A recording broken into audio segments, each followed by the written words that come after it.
Welcome back to our continuing coverage from the NFL alumni of Super Bowl 59. I'm Bram Weinstein. We're presented by Passera. Better is possible. Here's the one and only number 57, Ken Harvey. Nice to see you, Ken. It was me. Nice to see you. Yeah. Glad to be here. Yep.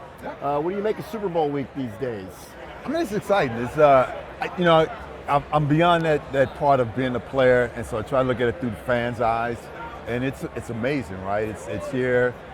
People are excited about it. You get to run into some of the former players that you play with. It's really cool. It is really cool. Since you're a former player, it's been a while. Yeah. What's the transition like? Can we talk about that a little bit? Yeah. So I mean, like sometimes it's hard for players. The same thing I guess for military and other people, even retirees. You've been doing something all your life. You've been training for it, and then it stops.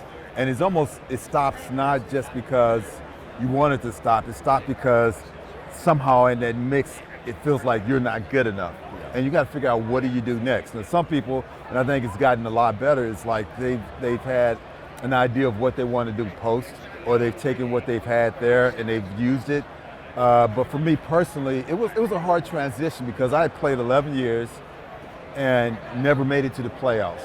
And then the year I retired was the year the team made it to the playoffs. And I was just like, was it me? You almost said guilt, like was it me and all that stuff. So it's kind of, when they talk about players going through depression, it's real. Yeah. It's kind of a real thing. And then your transition though, I've known you for a long time. Yeah. You've done a lot of different projects, whether it's in the media, you've been writing. Yeah. So how did you kind of work through the transition for yourself to find out what you were passionate about? So, I don't know, it's my tattoo, one of two, but it's like Exodus 4:2, and it's God talking to Moses, and he said, "What's in your hand?" And Moses said, "The staff." And I took that as to say, what gifts do you have? And then if you trust me, those gifts, I can multiply it. I can make it do so much more.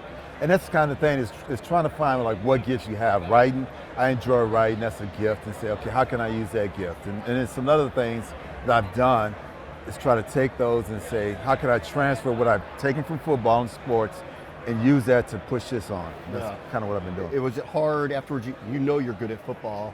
Was it hard to convince yourself you'd be good at these other things as well? Because big as you are, as muscular as you are, fear knows no boundaries, right? And so you can be fearful of that whole, I was good in this, but I'm gonna look like a fool in that. Or everyone looks at you as just that. And if you start believing that, then that's the hard thing, is that you're identified as just a football player, and you're so much more. And I had to break that. It's been, it's a long, long time, but breaking that of saying you're not just a football player, you have so many more gifts. Yeah.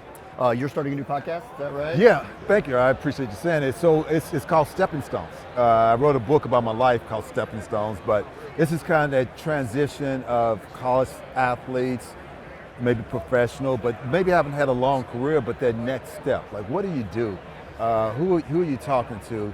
Hear it from psychologists, hear it from successful business people who were once athletes. I coach a congressional football game, even Congress members. There are a lot of people who know sports and have been successful because of sports, post. And then there's some people who haven't known sports and could use sports in their whole life to understand that you can't. It's about teamwork. It's about working together. It's about giving you all. It's about that achievement. It's about taking the gifts that you have and learning how to maximize them. Yeah. I mean, even me as a pass rusher, sorry, I'm hitting you, flashback.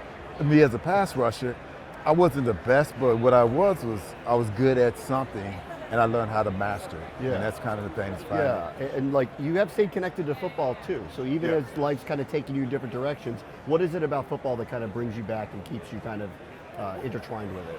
So it's kind of, you don't run away from it. It's a gift that you've had.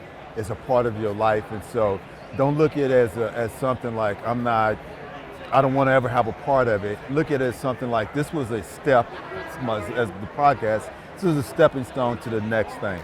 And take football for whatever it's worth. You can't play anymore, I can't play anymore, but I can't have those memories, I can't have those relationships, I can't have that determination, that desire, the training I had from football and transfer it to something else. Ken, it's great to see you. Good to see you, man. Thanks for always. Coming on. I appreciate it. Thank you, buddy. Thank appreciate you. it, man. Thanks.